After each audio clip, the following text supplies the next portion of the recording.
Le 8 mai 2025, l'Église catholique a élu un nouveau pape, Robert Francis Prevost, qui a pris le nom de Léon XIV.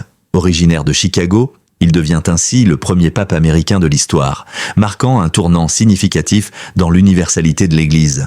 Un parcours atypique et international. Avant son élection, Robert Francis Prevost a mené une vie dédiée au service de l'Église.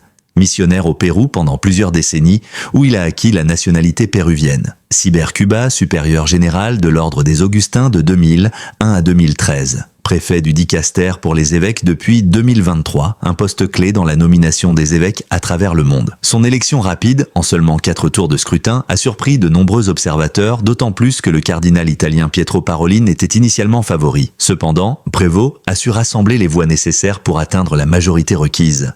Diario, As, un mystère sans manœuvre. Contrairement aux attentes d'un conclave long et complexe, l'élection de Léon XIV s'est déroulée dans une atmosphère sereine et rapide. Plusieurs cardinaux ont décrit ce processus comme une évidence, sans manœuvres politiques apparentes. Daily Geek Show, un pontificat tourné vers l'unité et la paix. Dans son premier discours, le pape Léon XIV a mis l'accent sur l'unité, la paix et la charité, tout en rendant hommage à son prédécesseur, le pape François. Il a également souligné l'importance de la compassion envers les marginalisés et a exprimé des positions progressistes sur des questions sociales.